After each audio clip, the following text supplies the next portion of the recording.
Bonjour et bienvenue dans cette deuxième vidéo consacrée aux travaux de Quentin Leplat. Et en particulier, on cherche à répondre à la question: quelle confiance peut-on accorder aux résultats présentés par Quentin? Alors, si vous n'avez pas vu la première vidéo de la série, je vous invite à aller la voir. Ça vous permettra de bien comprendre ce que je cherche à faire et puis de voir un peu les premiers résultats d'une analyse d'une première vidéo de Quentin, qui est celle-ci, qui se cache derrière ce lien. Dans cette deuxième vidéo, eh bien, on va aller regarder ce qu'il y a dans cette seconde vidéo. Alors moi, ce que je voudrais voir ici, c'est est-ce qu'on retrouve les mêmes problèmes qu'on avait vus dans la première vidéo, hein, qui était surtout d'ordre méthodologique. Donc, c'était peut-être une mauvaise vidéo, et puis on va voir si ici, dans cette seconde vidéo, on retrouve les mêmes problèmes ou non. Peut-être que les argumentaires proposés ici seront de meilleure qualité. Alors, cette deuxième vidéo, elle a été publiée 2 jours après la précédente. Et comme la précédente, Quentin explique qu'en fait, il a fait cette vidéo pour expliquer comment il fonctionne, ses méthodes, etc. Alors, il commence la vidéo par répondre à des critiques qui sont faites sur le site d'IRNA. Voilà, sur le site d'IRNA, il y a des gens qui critiquent le travail de Quentin. Et Quentin répond à ces critiques. En particulier, au début, voilà, on a ce genre de choses. En fait, sur le site d'IRNA, il y a des outils graphiques comme ça qui sont proposés pour essayer de montrer que finalement, les alignements de mégalithes ou les angles particuliers entre des mégalithes, en fait, c'est pas quelque chose d'incroyable, c'est quelque chose qu'on peut retrouver facilement avec le hasard. Voilà, donc il y a des outils comme ça qui sont construits, et Quentin utilise un de ces outils pour essayer de montrer que cet outil est faux. Alors ce qui se passe, c'est que Quentin présente l'outil, et ensuite il présente, avec quelques calculs rapides, sa façon de voir les choses et sa façon de calculer la probabilité qu'il y ait des multiples de certaines distances entre des points tirés au hasard. Voilà, donc Quentin fait un calcul de probabilité. Alors honnêtement, c'est vraiment pas clair. Il expose un calcul, il fait le calcul en direct, mais c'est vraiment difficile à suivre, et en fait on comprend pas vraiment grand chose. C'est un petit peu dommage. Donc ça, d'une part, il explique comment lui il fait, quelle est la probabilité qu'il calcule lui, et il montre avec quelques essais que la probabilité fournie par l'outil sur le site d'IRNA ne correspond pas du tout à ce qu'il calcule lui. Voilà, ça c'est la conclusion que Quentin affiche ici. 25% c'est la probabilité calculée par l'outil du site d'IRNA, et 4% c'est la probabilité calculée par Quentin. Et la conclusion de Quentin, c'est de dire l'outil sur le site d'IRNA est faux. Voilà, c'est sa conclusion. Et pour cela, il s'appuie sur son calcul qui dit que normalement il est à 4%. Alors moi, il y a une petite chose qui me gêne un peu, c'est que Quentin, il est parfaitement sûr de lui, il est sûr qu'il ne s'est pas trompé, et il est sûr que son résultat de 4%, il est juste. Voilà. Et donc par conséquent, il dit que l'outil sur le site d'IRNA n'est pas correct. Mais moi, je vois d'autres possibilités. On pourrait supposer que Quentin s'est trompé et que le site d'IRNA dit vrai. Ça, c'est une autre possibilité. On pourrait supposer qu'ils se trompent tous les deux. Et on pourrait aussi supposer qu'ils ont raison tous les deux, tout simplement parce qu'ils ne calculent pas la même chose. Et donc, ils obtiennent des résultats différents, parce que peut-être que finalement, ils ne calculent pas la même chose. Donc je trouve que Quentin, il va un peu vite en disant j'ai raison.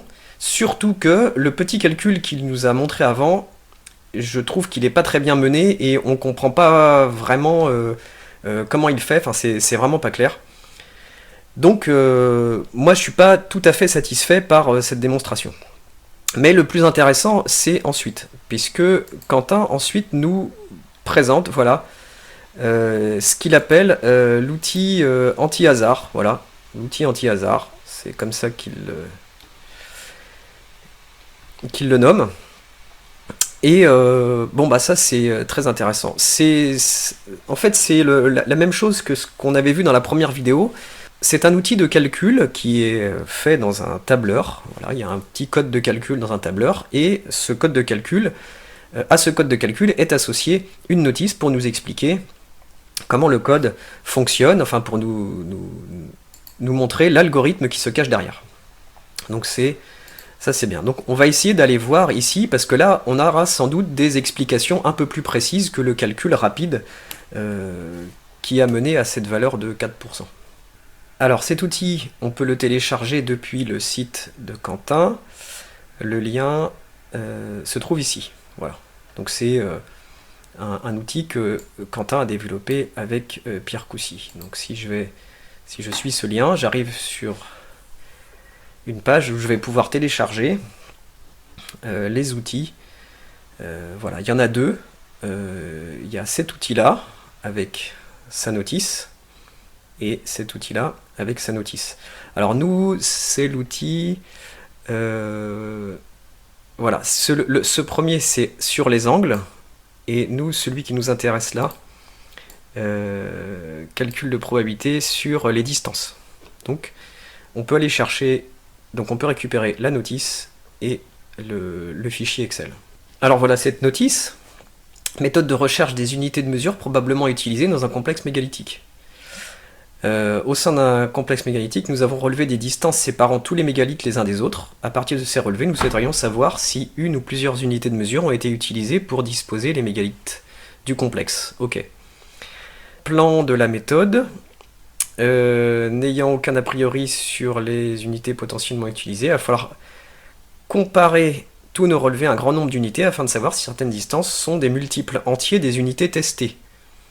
Donc ça, c'est ce que cherche à faire Quentin, c'est voir s'il y a des multiples entiers de certaines unités. Alors les unités, bah, c'est le mètre, je sais pas moi, le pouce, le yard ou n'importe quelle autre unité. Hein. Alors petite pause ici pour être sûr qu'on a tout bien compris. En fait, on a un complexe mégalithique. Alors complexe mégalithique, moi je vais représenter ça par un ensemble de points. Ok, complexe mégalithique, on va dire que là il y a un mégalithe, là il y en a un autre, là il y en a un autre. Voilà, il y a des mégalithes comme ça qui sont disposés sur le territoire. Chaque point représente un mégalith ici. Et puis, il nous dit qu'il a relevé les distances séparant tous les mégalithes, les uns des autres. Alors, bah voilà, Quentin, il a relevé cette distance, celle-ci, celle-là. Bon, mes traits sont très mal faits, mais voilà, on va supposer que c'est des lignes droites, ok. Donc il a relevé toutes les distances possibles. Voilà, j'en ai tracé quelques-unes, il y en aura encore d'autres. Il a relevé toutes les distances. Et puis, ce qui est dit... ici, voilà, il va nous falloir comparer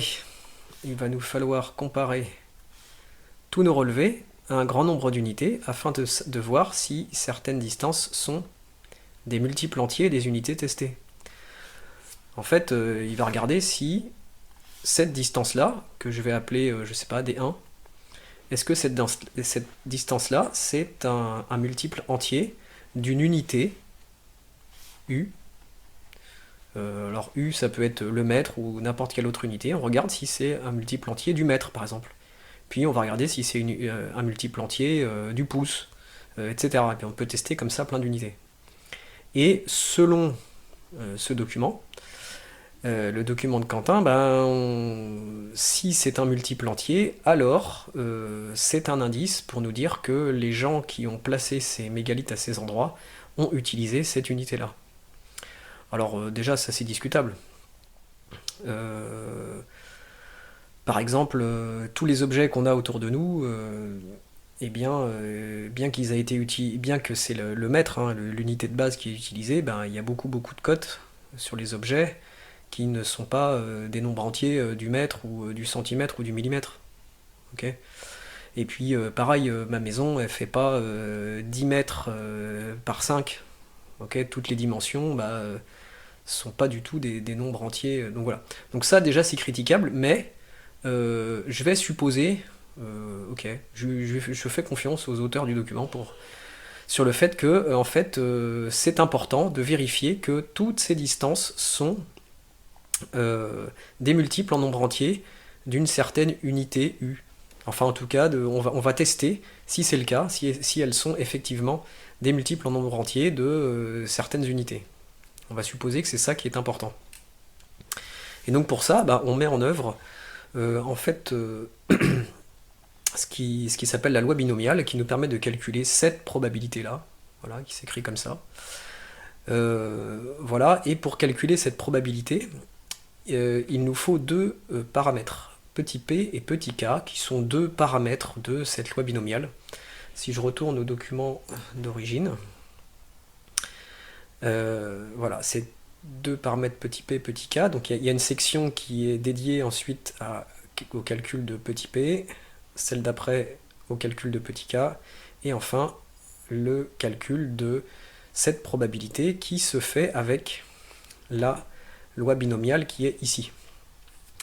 Alors on voit ici que dans cette formule là, il y a petit k qui apparaît et petit p qui apparaît. N, c'est le nombre de distances qu'il est possible de construire dans notre complexe mégalithique. Ok. Si on n'est pas habitué à ce genre de formule, ça peut paraître un peu barbare comme ça, mais je vais essayer d'utiliser une analogie pour bien comprendre. En fait, il faut voir cette formule un peu comme une recette de cuisine. Voilà. Et puis, cette formule, on peut demander, soit on peut la calculer nous-mêmes à la main, ou si c'est trop compliqué, on peut demander à un ordinateur de la calculer pour nous.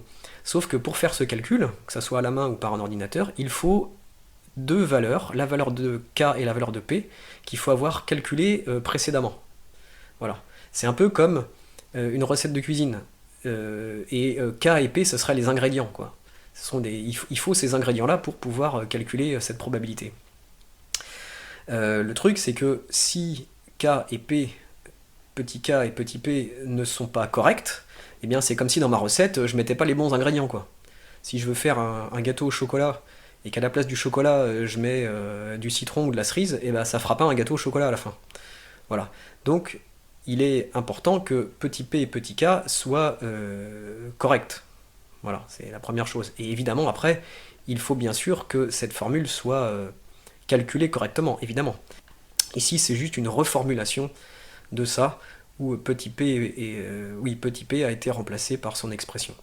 Et puis à la fin du document, on a la façon, ça s'appelle, c'est l'algorithme en fait, c'est l'algorithme qui permet d'effectuer tout le calcul. Et c'est cet algorithme qui a été codé dans le tableur qu'on ira voir après. Voilà. Alors si j'ai pris le temps d'expliquer tout ça, c'est parce que moi j'ai déjà envie de voir est-ce que cette valeur de petit p, elle est calculée correctement. On a vu dans la première vidéo que on avait quand même l'impression que Quentin il maîtrisait pas tout à fait la loi binomiale, il prétendait l'utiliser mais sans vraiment bien comprendre, je pense. Et donc là j'ai envie de faire un peu la même vérification pour voir si déjà cette valeur de petit p est correcte, parce que s'il s'avère que le calcul de petit p est fausse, eh bien nécessairement le résultat sera faux, hein. Voilà. Donc j'ai envie de commencer par ça. Ok, alors déjà, qu'est-ce que petit p? Petit p, c'est la probabilité théorique qu'une distance mesurée soit un multiple entier, plus ou moins une précision delta E d'une unité quelconque U. Ok, une distance mesurée, c'est une distance mesurée entre deux mégalithes, hein, comme on l'a vu. Et puis une unité quelconque, voilà, c'est le mètre, le pied ou ce qu'on veut. Et calculer cette probabilité P revient donc à diviser le nombre de distances mesurables répondant au critère est un multiple d'un entier à delta E près par le nombre de distances mesurables totales. Alors ici on parle de distance mesurable et ici de distance mesurée. C'est pas la même chose et la notion de distance mesurable est expliquée ici. C'est obtenu en divisant la plus grande distance mesurée, qu'on appelle des max, donc la plus grande distance mesurée parmi toutes les distances qu'on a mesurées sur le complexe, on prend la plus grande, on l'appelle des max, et on la divise par la précision utilisée lors de la mesure des distances delta d. Ça c'est la précision de la mesure utilisée. Alors déjà c'est bizarre d'introduire cette précision de mesure là pour ce calcul de probabilité. A priori, on n'en a pas besoin. Mais bon, continuons. Exemple, si nous mesurons des distances allant jusqu'à 1200 mètres avec une précision de 0,1 mètre, nous pourrons mesurer 1200 divisé par 0,1, c'est-à-dire 12 000 distances différentes. Alors voilà, de retour avec mon petit schéma. En fait, je l'ai refait pour qu'il soit un peu plus propre là. Mais on a toujours les points rouges qui représentent les mégalithes, les traits verts qui représentent les distances. Et puis il y a une distance qui est plus longue que les autres. Disons que la plus longue parmi toutes les distances, on va dire que c'est celle-ci. On l'appelle Dmax. Voilà. Et puis on va prendre Dmax et puis on va la découper en petites sections de longueur delta D. Okay, alors plutôt que de le faire ici sur mon schéma, je vais faire ça comme ça. Je vais représenter, alors ce qu'on appelle en maths, on va dire que c'est l'axe des nombres, la droite des nombres réels, voilà. Alors nous, c'est des distances. Donc, comme c'est des distances, en fait, comme c'est des distances, il n'y aura jamais de nombre négatif. Donc ici, c'est 0, on n'aura jamais de nombre négatif. Et puis, la valeur maximale qu'on a, c'est Dmax. Ok ? Donc on travaille en fait dans cet intervalle entre 0 et Dmax, et puis on va découper cet intervalle en plein de petits intervalles. J'en fais quelques-uns comme ça. Voilà, je les fais pas tous, mais ça va jusqu'au bout. Et ces petits intervalles, ils font tous une longueur delta D. On a delta D, delta D, delta D, delta D, comme ça jusqu'au bout. Ok ? Ce qui fait que si nous mesurons des distances allant jusqu'à 1200 mètres, si Dmax vaut 1200 mètres et que j'ai une précision de 0,1 mètre, ma précision c'est delta D, si delta D vaut 0,1 mètre, on aura 12 000 distances différentes. Ok ? Voilà. Si Dmax vaut 1200 et que delta D vaut 0,1, j'aurai 12 000 petits intervalles bleus là. Ok. Ensuite, pour le calcul, donc ça c'est le nombre de distances mesurables totales, c'est ce qui est bleu ici. Maintenant, il faut qu'on regarde cette chose-là, ce nombre de distances mesurables répondant à ce critère. Donc l'explication est ici. Pour cela, on va utiliser un algorithme qui va tester une à une toutes les distances mesurables. Toutes les distances mesurables, bah, c'est tous mes petits traits bleus là. Pour chaque distance, il va diviser la distance par U, tester si le résultat appartient à cet intervalle avec E en entier positif, ajouter une variable, etc. Avec ici un exemple d'implémentation. Donc là, je vais un peu vite parce que je vais le réexpliquer là. En fait, bon, on a ça, on découpe notre intervalle comme ça, avec nos petits intervalles delta D. Oui, mais là-dedans, il y a quelque part une valeur de U, une unité U. Mais autour de cette unité, il y a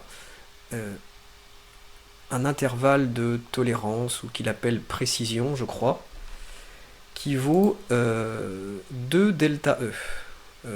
Parce que le critère, voilà, est un multiple d'entier à delta E près. En fait, on considère l'unité, donc le mètre, le pied, le pouce, avec un intervalle à plus ou moins delta E. Ça veut dire que autour de U, là, il y a un intervalle qui vaut 2 delta E. De chaque côté de U, il y a un intervalle qui vaut delta E, ce qui fait que le total fait 2 delta E. Et puis, on a, par exemple, ce qui nous intéresse, c'est pas de vérifier si les petits tirets bleus tombent dans cet intervalle, mais c'est qu'ils tombent dans cet intervalle, ou bien dans l'intervalle plus loin, qui serait celui de 2U. Voilà. 2U, c'est bien un multiple de U, avec toujours le même intervalle ici, de delta E. Alors ici, mon dessin, évidemment, il est grossier. On pourrait très bien avoir U, 2U, 3U, 4U, etc. jusqu'à Dmax. Okay, là, je le fais vraiment pas à l'échelle, mais c'est pour expliquer. Et puis ensuite, en fait, l'algorithme, il prend, si je reprends l'exemple qui est donné ici, on a une valeur qui s'appelle DOK, qui au début vaut 0, et puis on regarde si mon premier tiret bleu là, mon premier trait bleu, celui-ci, est-ce qu'il tombe dans un des deux intervalles rouges là? Si oui, je reviens, si oui, DOK augmente de 1. Sinon, DOK reste à 0. Et puis on fait la même chose comme ça pour chacun des petits traits bleus. Ok? Donc dans mon exemple là, tiens, je vais continuer, hop, hop, et puis là, et voilà. Si je prends cet exemple grossier, bah ici, à la fin de l'algorithme, DOK, ici, il vaut 1. Parce que au début, DOK vaut 0. Si je regarde si cette valeur-là tombe dans un des deux intervalles, la réponse est non. Donc DOK vaut toujours 0, DOK vaut 0. Ici, DOK prend la valeur 1. Ok, on va dire que c'est un succès. DOK vaut 1, DOK vaut 1. Et puis puisque maintenant les autres valeurs ici représentées en bleu ne tombent jamais dans un autre intervalle, à la fin de mon algorithme, mon algorithme va retourner DOK égale 1. Ok, et donc le résultat, c'est de dire que la probabilité, selon ce document, c'est de dire que la probabilité, ce serait DOK sur le nombre de petits tirets bleus là, que l'on peut construire entre 0 et des max. Alors comment il l'appelle? Je ne sais plus. Ah oui, c'est D max sur delta D. Ok. Le nombre de petits tirets bleus là, que je peux construire ici, c'est D max sur delta D. Donc si je fais DOK divisé par D max sur delta D, ça fait delta D sur D max. Ok. Voilà comment on obtient cette probabilité d'après ce document. DOK fois delta D sur D max. Mais ça, c'est pas du tout une probabilité, ça. Pour calculer une probabilité, il faut qu'il y ait une expérience aléatoire. Ici, il n'y a pas d'expérience aléatoire. Ici, en fait, cet algorithme, il ne fait que faire un comptage. On compte le nombre de petits tirets bleus qui tombent dans les intervalles rouges. Voilà, c'est un comptage qu'on fait ici, ce n'est pas une probabilité. Et puis, il y a un autre problème aussi, c'est que cette probabilité, en fait, elle va dépendre du choix de delta D et de delta E. On imagine bien que si delta D, je le prends très très petit, là, si je sépare mon intervalle D max, là, avec des traits tout petits, eh bien, je vais avoir, voilà, quand je vais tomber ici, je vais avoir plein de traits qui tombent à l'intérieur. Voilà.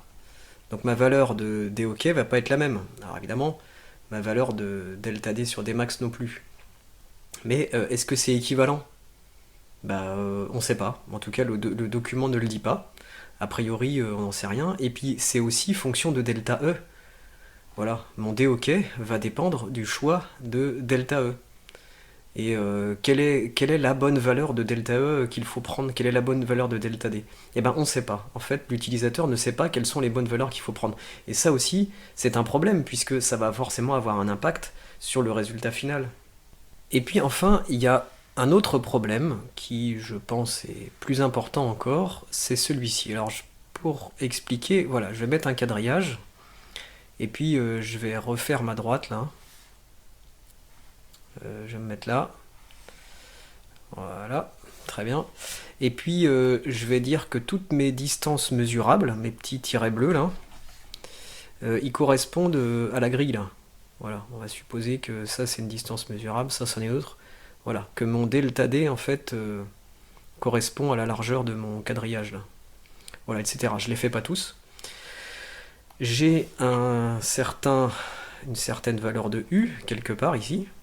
Et puis on va dire que delta E ça fait 3 carreaux. 1, 2, 3. Voilà. Ça c'est U. Ça c'est U plus delta E. 3. Et ici c'est U moins delta E. Et donc, ici, j'ai, quand je vais faire mon comptage, là, 3, 4, 5, 6. Ici, je vais avoir 6 distances mesurables qui tombent dans l'intervalle rouge. Ok. Maintenant, je vais considérer une unité que l'on teste qui est très très proche de U. Très très proche de U, elle est juste à côté. On va dire qu'elle tombe pile sur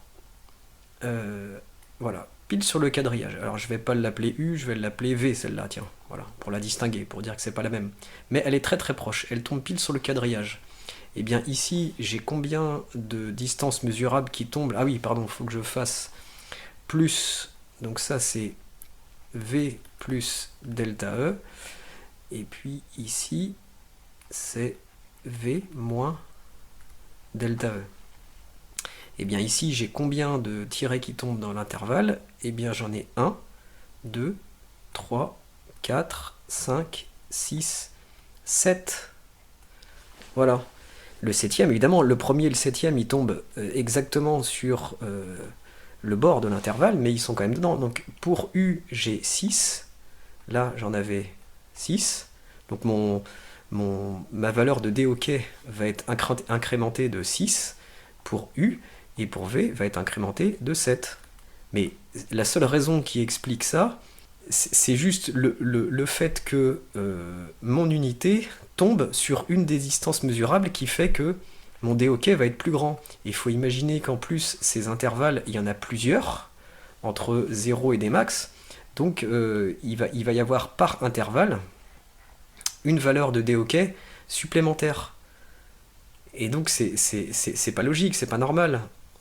Ces deux unités se distinguent juste par le fait qu'elles tombent ou pas en face. Une distance mesurable, c'est pas un critère valable pour dire que V serait la probabilité de V serait plus grande. Et ça, c'est un vrai problème. Et d'ailleurs, on va le voir, ce problème, on va pouvoir le voir en allant voir dans le fichier tableur qui est joint à cette notice. Alors voilà, ça c'est le fichier tel qu'il est fourni sur le site de Quentin. C'est un fichier tableur. Moi j'utilise le logiciel LibreOffice Calc, mais ça marche de la même manière avec Excel ou avec OpenOffice. En fait, pour faire les calculs, il y a un bouton là qui permet de lancer les calculs, mais en fait le code il se trouve dans les macros. Alors il faut aller ici, macros, éditer les macros, et puis on doit avoir ça, les calculs sont là je crois, voilà. Là ici on a tout le code de calcul là, qui permet de calculer petit p, petit k, enfin tout ce qu'on a vu dans la notice. Le code se trouve ici. Il faut, pour pouvoir lancer cette macro, il faut autoriser les macros. Je sais plus exactement comment on fait, mais on trouve ça facilement sur internet, la procédure pour autoriser les macros. Et voilà, quand je lance le calcul, voilà, d'abord les cellules se vident et puis les calculs sont faits. Alors pendant que ça tourne là, on peut voir ici que ici on a toutes les distances mesurées sur un certain complexe mégalithique. Il y en a une cinquantaine à peu près là. Ici c'est la colonne avec toutes les unités testées qui vont se compléter là. La probabilité d'apparition, ce fameux petit p là, dont on parle depuis tout à l'heure, K, et puis ici la probabilité qui est calculée avec la loi binomiale. Voilà, là ça se complète automatiquement. Et puis d'autres résultats, et puis après ici je crois qu'il y a c'est ordonné, les résultats sont ordonnés du plus grand au plus petit, quelque chose comme ça. Mais nous on en est là, on est à petit p. Alors je suppose qu'il a terminé. Moi ce que je voulais voir c'était tracer ici petit p en fonction de l'unité testée. Parce que tout à l'heure ce que j'ai dit c'est que il y a des unités qui sont très proches l'une de l'autre, et certaines vont être favorisées par le calcul tel qu'il est fait. J'aimerais bien vérifier ça. Alors je vais tracer ça. C'est-à-dire que je vais tracer, alors je ne vais pas tous les prendre parce qu'il y en a beaucoup, mais je vais prendre juste les premiers là, je sais pas, 20, 30 là à peu près. Et donc je vais tracer petit p en fonction de l'unité testée. Donc j'ai sélectionné ça, insertion, diagramme. Je vais choisir un graphe XY, je vais choisir ça, et terminer. Voilà. Donc ici, bon, j'ai pas mis de titre, hein, c'est pour aller vite, mais ici, c'est bien. Ici, c'est les unités testées, ok, qui commencent à 0,2, c'est ça. Et puis jusqu'à 0,25 à peu près. Et puis la probabilité. Et bien, c'est bien ce qu'on voit. C'est-à-dire que ici, on a une certaine unité, 0,2, dont la probabilité est bien plus importante que la suivante, qui est 0,201. Pourtant, l'écart entre les deux est très faible. Il n'y a aucune raison raisonnable que cette première unité soit sa probabilité soit plus grande. La probabilité qu'elle tombe dans un intervalle rouge, là, il y a un rapport de 1 à 5 presque, là, ici. Et puis après, voilà, les probabilités sont plus faibles. Il y en a une qui vaut à peu près 0,025, et puis hop, voilà. Mais en fait, si toutes ces unités-là, leur probabilité, elle est plus grande que les autres, c'est pas parce qu'elles ont une probabilité d'apparaître, une probabilité plus grande d'apparaître dans un complexe mégalithique, pas du tout. C'est juste qu'elles coïncident avec la grille des petits delta D, là. C'est juste ça. En fait, c'est artificiellement, l'algorithme, là, il va favoriser certaines unités, et beaucoup moins d'autres. Donc en fait, voilà, le calcul, il est biaisé déjà dès le départ. Donc bon, là, l'affaire, en gros, j'ai envie de dire, bah, elle est pliée. C'est-à-dire que puisque ce calcul de petit p, il n'est pas juste, il est erroné du fait même de l'algorithme qui est employé, bon bah voilà, on a compris la probabilité calculée avec la loi binomiale, bah, ça n'a pas de sens non plus. C'est forcément, l'ingrédient de départ, il est pas bon. Donc bon bah notre gâteau, c'est pas un gâteau au chocolat, je sais pas ce que c'est, mais le résultat est forcément faux ici. Et c'est quand même, enfin je sais pas, ça me paraît un peu étrange quand même que ça n'ait pas été vu par les gens qui ont développé tout ça. Alors soit ils l'ont pas vu, mais c'est quand même dommage de ne pas l'avoir vérifié, soit bah, peut-être qu'ils l'ont vu et qu'ils n'ont pas compris. Ils se sont dit que c'était peut-être pas grave, ou voilà, ou peut-être le pire, ça serait qu'ils l'aient vu, qu'ils aient compris et qu'ils ne l'aient pas corrigé. Donc je sais pas, moi je pense plutôt qu'ils n'ont pas fait attention, ils n'ont pas remarqué ce problème. Et voilà, bah, ils ont continué leur calcul avec ça. Donc en fait, ça rend complètement caduque tous les résultats qui sont obtenus avec ce fichier. À partir du moment où la formule ici est fausse, eh bien tout ce qui est calculé ensuite avec ce fichier, c'est faux en fait, tout simplement quoi. Alors ce que j'ai envie de faire, c'est je vais recommencer ce diagramme, mais cette fois avec toutes les valeurs. Zut.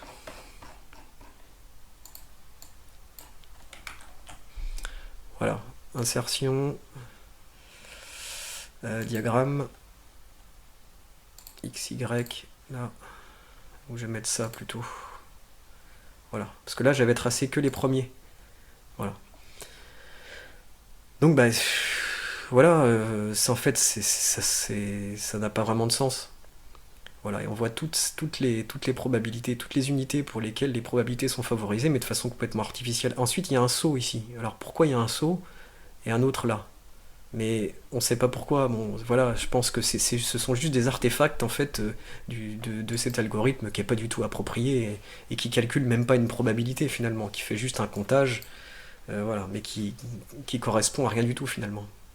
Alors de retour sur ma feuille de calcul là, parce qu'en fait, moi il y a quelque chose que j'aimerais bien faire, c'est de calculer la vraie probabilité.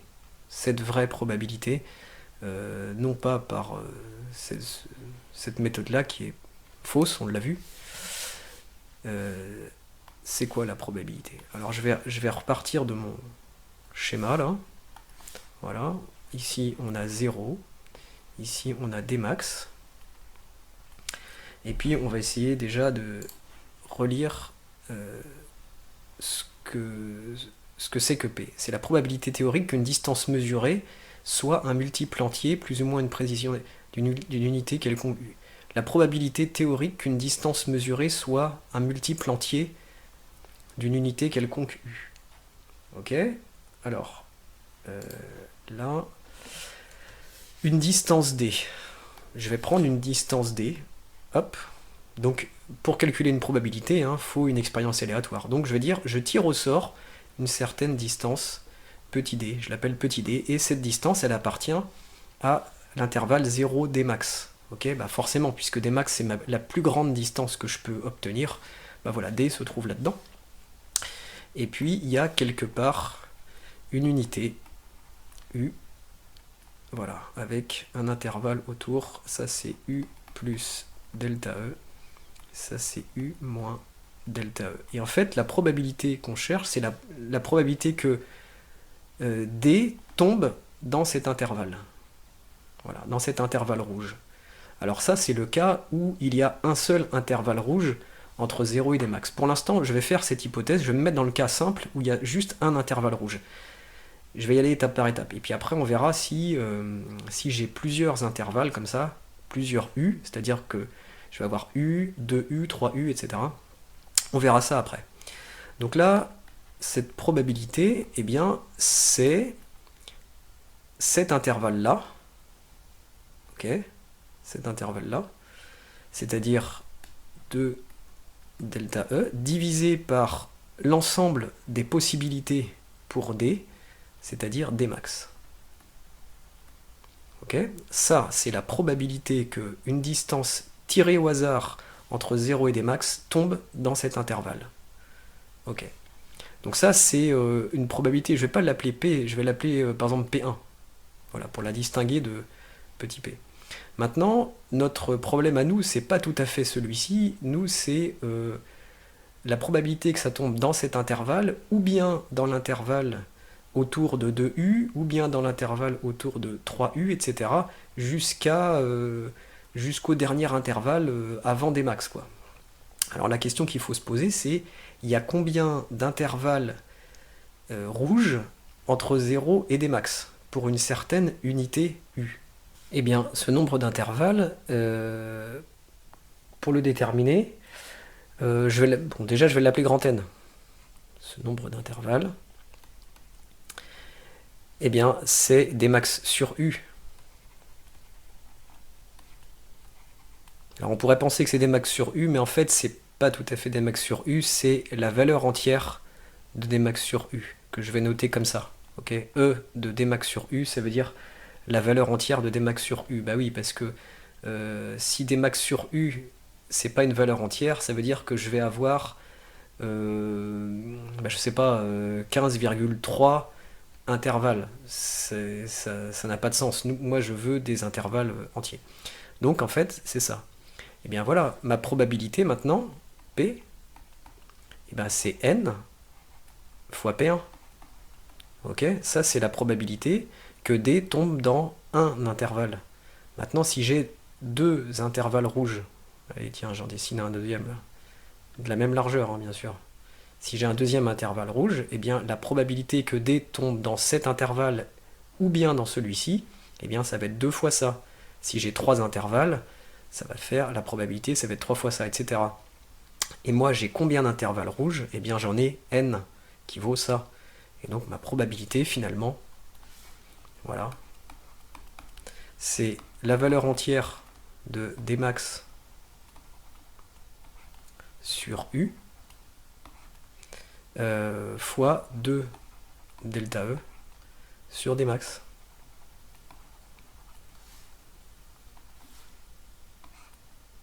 Voilà. Moi je pense que c'est ça la véritable probabilité qu'il faudrait prendre en compte dans ce calcul. Alors je ne vais pas me contenter de ce calcul, je vais essayer de vérifier, de voir si je ne me suis pas trompé quelque part, enfin est-ce qu'il est cohérent ou pas. Alors ce que j'ai fait, c'est que donc j'ai repris, c'est toujours le même fichier que tout à l'heure, sauf que dans les macros, voilà, je vais aller voir le code. Ça c'est le code qu'on a vu tout à l'heure, qui est fourni avec le fichier, et moi j'ai rajouté ces lignes de code là. Voilà. Ça, ces 2 lignes de code, c'est ce qui me permet de calculer la probabilité telle que je viens de la définir. Cette première ligne, c'est juste pour dire que, alors t, en fait, c'est la variable pour dire que je vais écrire dans cette cellule-là, la cellule de la colonne 13 et de la ligne J. La ligne J, c'est pour toutes les lignes dans lesquelles on écrit la probabilité, voilà. Et mon calcul de probabilité est là. Alors, INT de quelque chose, ça veut dire qu'on prend la partie entière de cette chose, ok. Donc si par exemple j'ai 22,6, ça me renvoie à 22. Voilà. Donc de Dmax sur U fois delta E fois la valeur de delta E divisé par Dmax. C'est bien la définition, c'est bien ce que j'ai calculé tout à l'heure. Il n'y a pas le 2 ici. Moi j'avais défini les choses comme ça. C'est juste que ce qui s'appelle delta E dans le programme de Quentin et de Pierre, c'est en fait 2 delta E sur mon schéma. Donc voilà. Mais c'est bien la formule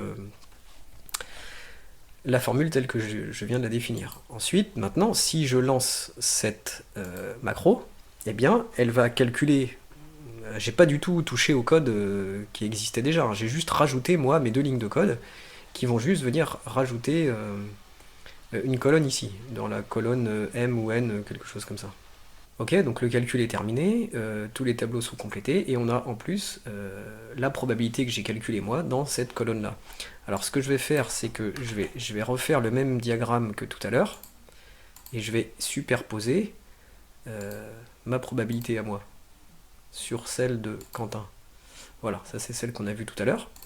Et puis je vais rajouter voilà, une série de données. En X, non, je vais faire mieux que ça, je vais juste recopier ça. Voilà, et puis pour Y, je vais faire ça aussi, mais c'est la colonne N. Voilà. C'est la colonne N, ok. Voilà, donc ma colonne N, eh bien, c'est ce qu'il y a en orange ici.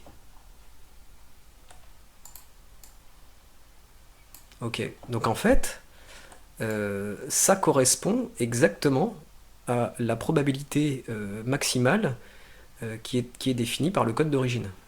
Ok. Sauf que entre les deux, moi j'ai pas ces sauts là qui descendent vers le bas, et oui, il n'y a pas lieu. Alors, c'est décroissant, mais c'est normal que ça soit décroissant, puisque plus l'unité est grande, moins il y a de petits intervalles rouges entre 0 et Dmax. Donc forcément, la probabilité de tomber dans un de ces intervalles rouges est plus faible. Alors là encore, on voit bien que là aussi c'est un problème, c'est-à-dire que plus une unité est faible, plus l'unité est petite, plus la probabilité associée est grande.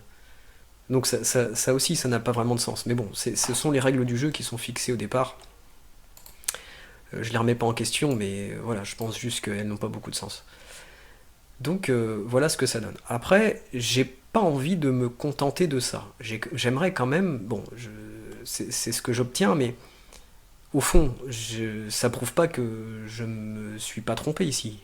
Peut-être que c'est faux encore, ma courbe orange. Donc il y a un moyen de vérifier ça. C'est que, en fait, une probabilité, on peut arriver à l'estimer. On peut arriver à estimer une probabilité avec ce qu'on appelle la fréquence.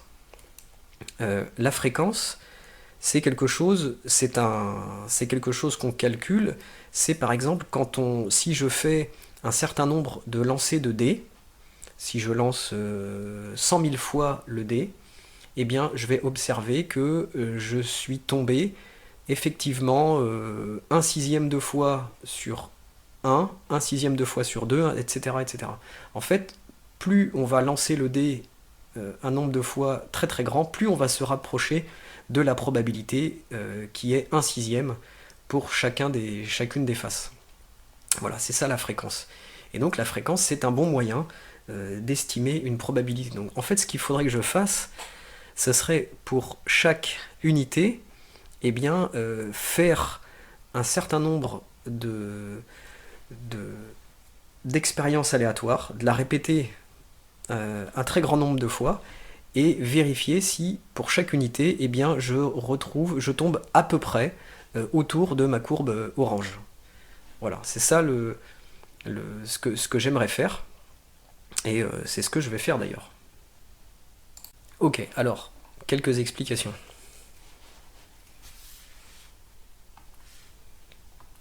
Toujours pareil, toujours le même schéma. 0 des max. Ici, je vais considérer une unité donnée. U, dans son petit intervalle, U plus delta E, U moins delta E. Un petit peu plus loin, j'ai, alors si ça fait U, disons que ça fait 2U. Le petit intervalle autour, ça fait 3U, etc., etc. En fait, la fréquence là, ça va consister à d'abord tirer au hasard une distance d entre 0 et des max. Par exemple, ici. Voilà.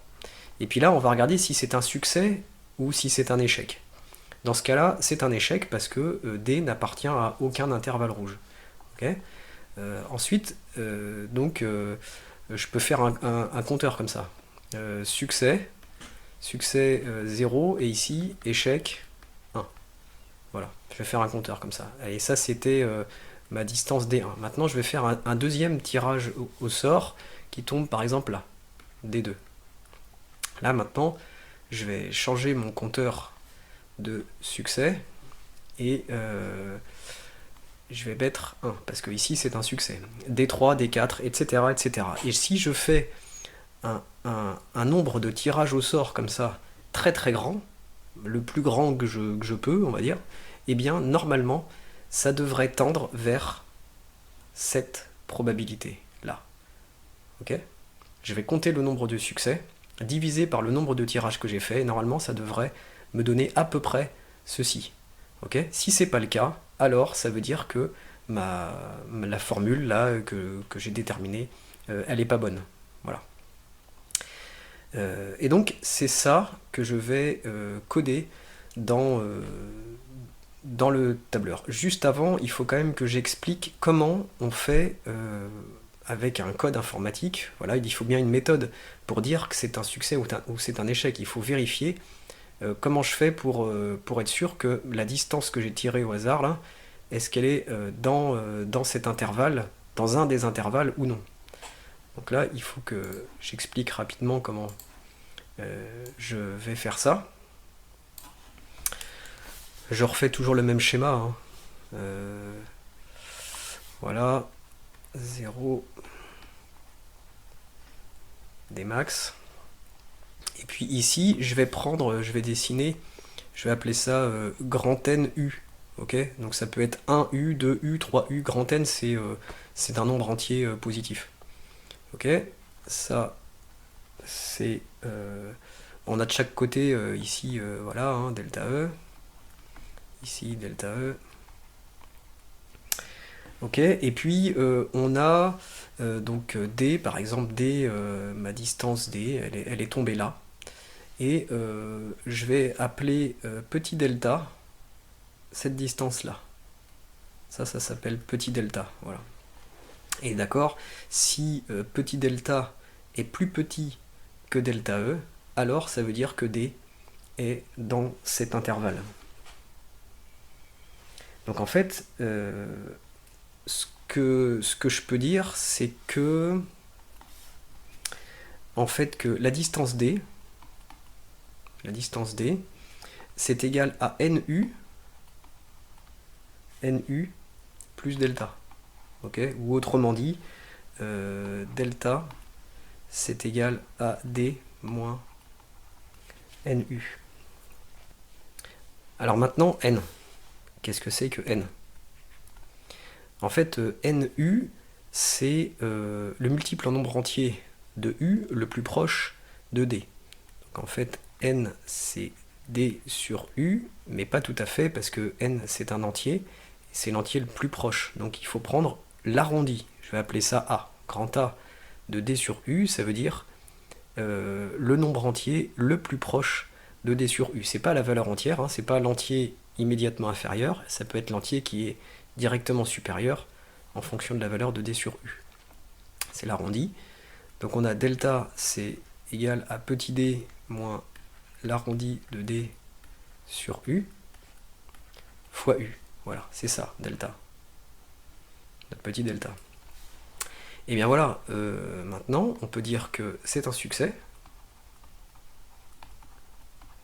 si delta est inférieur ou égal à delta E. Il y a juste un petit détail à régler quand même, parce que en fait, D pourrait très bien tomber de ce côté-là. Okay, D peut être inférieur à NU. Et pourtant, voilà, on aurait ici, à ce moment-là, delta qui serait là, et on aurait un delta négatif à ce moment-là, et ce serait un succès. Donc en fait, la chose qu'il faut faire, c'est de prendre, voilà, la valeur absolue de delta. Voilà. Et c'est ça mon critère de succès. Je suis capable de calculer delta, je prends sa valeur absolue, je regarde si c'est inférieur ou égal à delta E. Si c'est le cas, eh bien je vais dire que c'est un succès. Voilà, je vais faire ça pour un très grand nombre de tirages au sort de distance, là. Et puis, bah voilà, si ça, je vais diviser évidemment par le nombre de tirages effectués. Et si cette fréquence est proche de ma fonction, là, eh bien ça veut dire que cette probabilité, elle est juste. J'ai plus qu'à coder ça, maintenant, dans la macro, pour vérifier tout ça.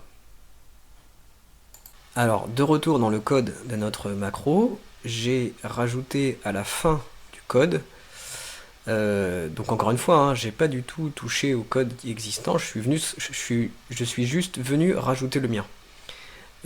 Tout à la fin, voilà, j'ai rajouté ça à la fin. Qu'est-ce qu'on fait ici? Ça veut dire que c'est le code qui est ici, on va le faire pour chacune des unités. Pour chacune des unités, on va exécuter ça.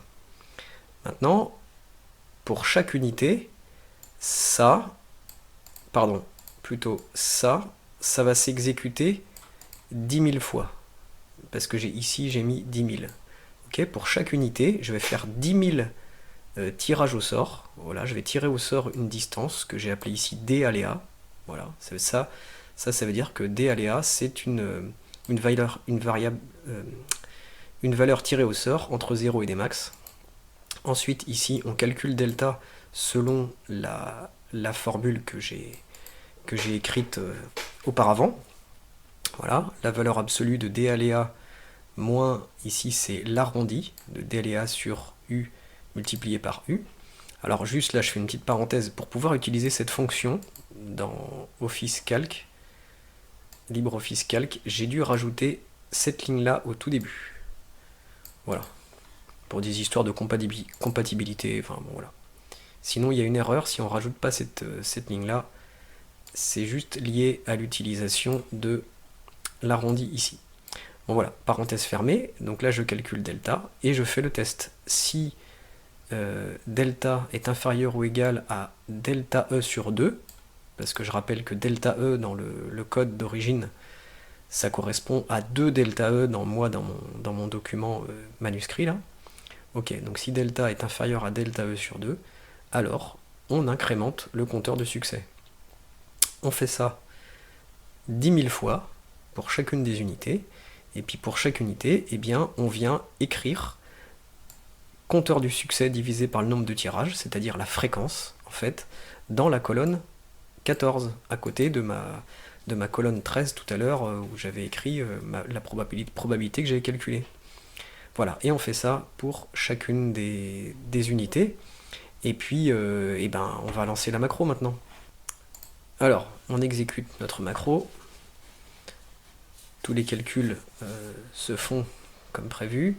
Ma colonne ici, n, va être mise à jour, mais bon, le résultat sera le même, et ma colonne O ici va venir se compléter avec mes fréquences. Voilà, pour chaque unité, eh bien, il y a le calcul de la fréquence qui est fait. Alors, on voit que on n'est pas très loin là. Ok, 0,049, ça c'est ma probabilité. Et puis en face, j'ai 0,0485, 0,475, etc. Donc il y a une assez bonne correspondance. Donc je vais attendre qu'il termine. Alors c'est très long parce que pour chaque valeur, il fait 10 000 fois le calcul.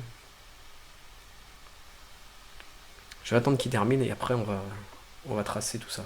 Voilà, donc le calcul des fréquences est terminé. Et maintenant je peux tracer, rajouter cette colonne-là sur mon graphique. Voilà, on va ajouter une série. On va récupérer ça.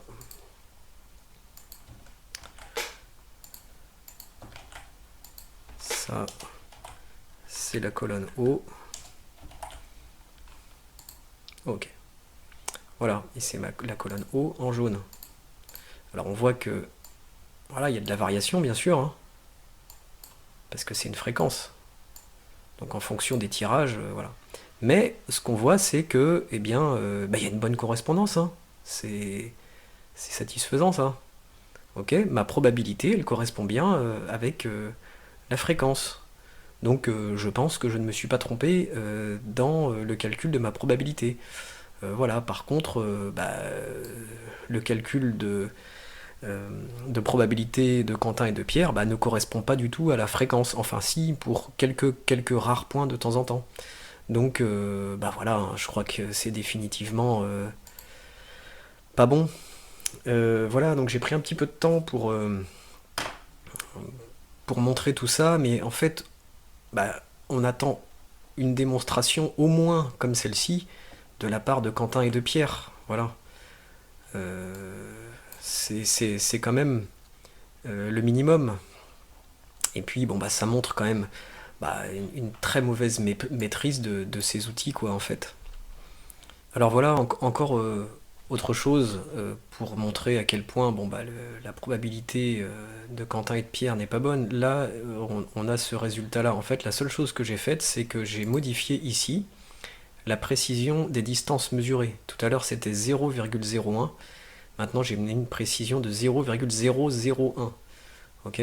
Et donc, en fait, ça, c'est la valeur de delta D, du petit delta D défini dans le document, dans la notice. C'est-à-dire que si j'ai une précision meilleure, j'ai une probabilité encore moins bonne. Donc, en fait, ça n'a aucun sens. Donc, voilà, on a compris, hein. Le résultat petit p, là, ça n'a aucun sens, ça ne veut rien dire. Et donc, par conséquent, hein, le résultat ici, par la loi binomiale, oui, c'est faux. Alors, bon, moi je m'arrête là, hein. Je vais pas aller plus loin. Il faudrait encore vérifier que le calcul de ce paramètre K, il est correct. Bon, on peut en douter, hein, vu ce qu'on a vu jusqu'à maintenant. Et puis, est-ce que la loi binomiale est bien employée? Ça, on ne sait pas. Bon, en tout cas, là, c'est clair que tous les résultats qui ont été obtenus avec ce fichier de calcul, ils sont à remettre en question, évidemment. On ne peut tirer aucune conclusion d'un outil comme celui-là, tellement, voilà, c'est mal fait, c'est faux, enfin voilà. Alors si je reviens à la vidéo, on s'était arrêté ici. L'outil anti-hasard, cet outil anti-hasard, on vient d'en analyser une partie, on a vu que ça tenait pas la route. Et donc, deuxième chose, si je reviens un petit peu en arrière sur cette démonstration que Quentin a fait rapidement à l'écran, maintenant, est-ce que je peux lui faire confiance sur son calcul des 4%? Je dis pas qu'il s'est trompé là dans son calcul, je dis juste maintenant, quelle est la confiance que je peux avoir en Quentin pour mener ce genre de calcul? Non, moi je n'ai plus confiance en Quentin pour faire des calculs de probabilité, c'est évident. Donc ici, je ne sais pas qui a raison, je n'ai pas la solution. Peut-être que ces 25% sur le site d'IRNA, peut-être qu'ils sont faux aussi, je n'ai pas la réponse, mais ce que je sais maintenant, c'est que je ne peux pas du tout avoir confiance en ce résultat-là, venant de Quentin, qui montre, à travers ces outils, qu'il ne maîtrise pas du tout les probabilités et les calculs associés. Voilà, donc je vais m'arrêter ici pour l'étude de cette vidéo. En fait, on n'est rendu qu'à 7 minutes seulement. Il y a encore beaucoup de choses derrière, mais voilà, je suis rendu à une vidéo qui dure 1 heure là. Je vais l'arrêter là. Bon, la conclusion, hein, bah ça, en fait, ça ne fait que confirmer ce qu'on avait vu la dernière fois, c'est que Quentin et Pierre, ils utilisent des outils mathématiques qu'ils ne maîtrisent pas, et ils sont faux, on l'a montré, et donc tous les résultats qui sont tirés de ces calculs, eh bien, on peut pas, ils sont à remettre en question de toute façon, quoi.